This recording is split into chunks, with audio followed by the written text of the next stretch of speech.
Hello Thrivers. Today I want to talk about how toxic relationships can cause you to lose your motivation, your passions, your interests, your excitement, your enthusiasm, and even after you leave the relationship, you can stay in that state of feeling that lack of motivation. But I also want to talk about how you can get it back. I don't think a lot of people really understand that when you're in a toxic relationship, especially if it's with a covert narcissist, and this could be a narcissistic parent or a significant other, I don't think people realize the conditioning that's taking place in the relationship and how your brain is hardwiring or rewiring as a result of that conditioning. Okay, so in regards to motivation, let's talk about how a person loses motivation in a toxic relationship. Let's just say that you love to exercise before you were in a relationship with a long-term, intimate, covert narcissist.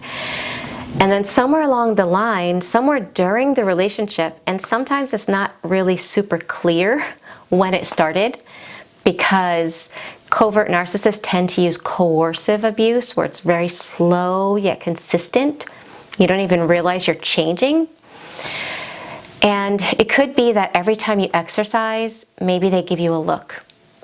And you start noticing the look, and when you see that look, you feel something in your body, this like, uh-oh feeling, like, what's wrong?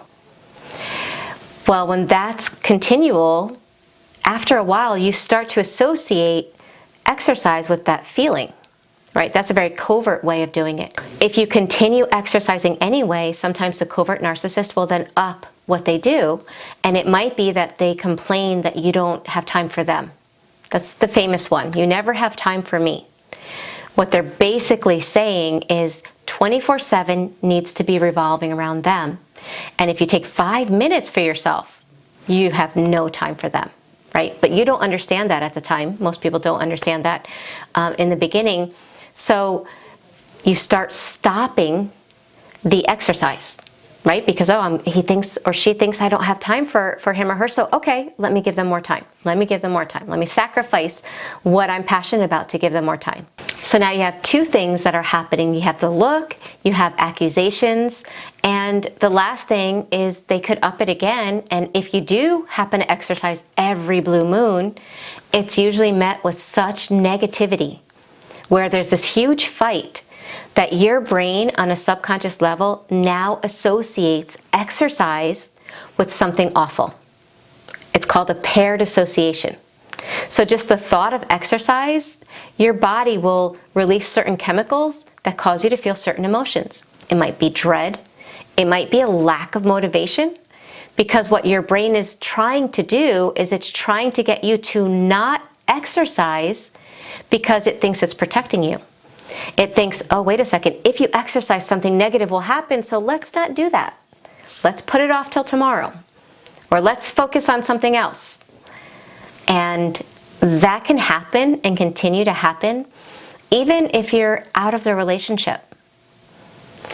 Neuroplasticity is awesome, right?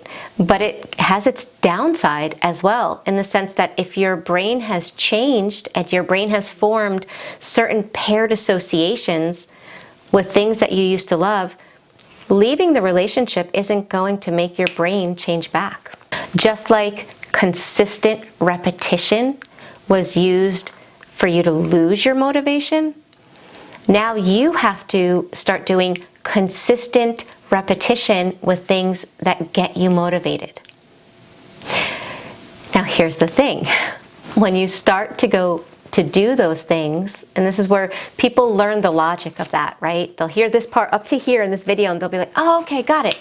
They'll jump off this video and they'll try to put it into practice. And you know what happens?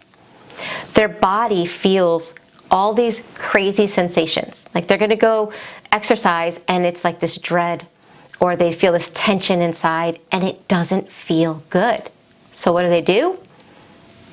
Forget that video. Let's go find another video. Let's do something else. That didn't work. What you have to realize regarding the rewiring process is that whatever you feel in your body is coming up there, that's what's in your subconscious, right? So consciously you want to exercise, your subconscious still has a belief that holds you back. And that belief is because of whatever happened in the relationship. The belief might be, I'm not worth it, or it doesn't matter if I exercise, I'll always be ugly, or I'll never be in shape. I'm just going to fail anyway. No matter what I try, nothing ever happens, nothing ever goes well for me. Those are beliefs that are in your subconscious because of the abuse. That dread that's coming up in your body is just evidence of those beliefs. Those beliefs are trying to keep you in the bounds of its reality. Your subconscious mind doesn't analyze your beliefs like your conscious mind does. Like, we can look at a belief and be like, oh, that's a bad belief. Why do I have that? Or, man, I really want that belief. But our subconscious doesn't analyze it like that. It just looks at it as that's a belief. Doesn't matter if it's good or bad. And then the job of our subconscious is to make sure that we live in harmony with our beliefs. So it's going to make us feel horrible when we're trying to do things that we want to do on a conscious level that are outside the bounds of those limiting beliefs. So in order to get the motivation, if you've been through trauma, if you haven't been through trauma, learning about this and changing it is easy. But if you have been through trauma, you kind of have to reverse engineer it, and you have to provoke a different feeling in your body. So I recently had a client who told me, Michele, in the past I used to love exercise and now I can't. So I asked her, I was like, how did your ex feel about you when you exercised? Did you feel supported? And she was like, no, I was always criticized. I was always told this. I was always told that. And little by little, as we were talking, she realized that because of what she was going through, she stopped exercising, and her whole belief system about exercise, her whole emotional feelings towards exercise had changed. And she was still living in that. She had exercise machines, or has exercise machines in her home, but she couldn't get herself to actually use them because of what would happen in her body.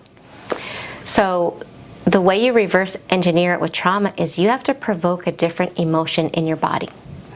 So I asked her, I was like, is there a song? Is there any song that pumps you up, that makes you feel empowered and just beautiful and powerful? Can't remember the song she told me, but we picked a song, or she picked a song, I should say. And I was like, before you exercise, listen to this song.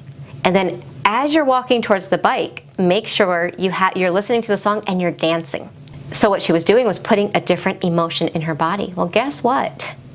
Within a couple of weeks, she's now exercising regularly just by changing the association with exercise. Instead of exercise dread, negativity, she paired it with exercise, empowering, awesome song. That's the key.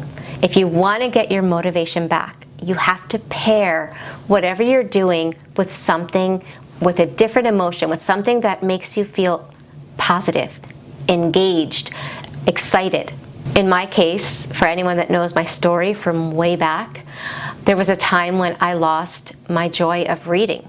And let me tell you, for me that was huge, because as a kid, as an elementary age kid, when I was punished, I wasn't allowed to read books. Who does that? Okay, but that's how much I love to read. If I was put in my room and I was allowed to read, I wasn't learning from my punishments.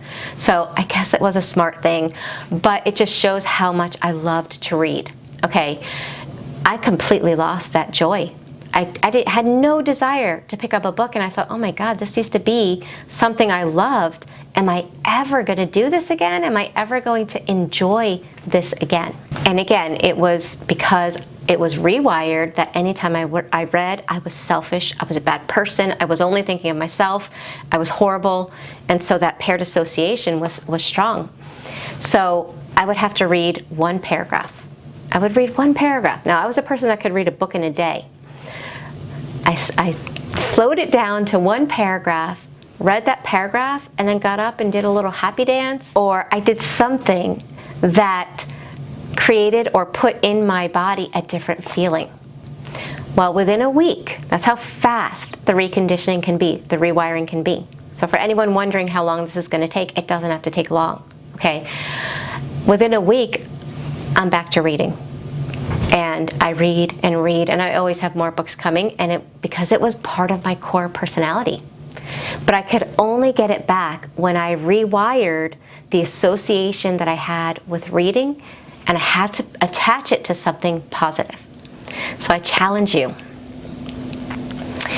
if you are struggling to get motivated to do something, think about what your brain associates doing that with.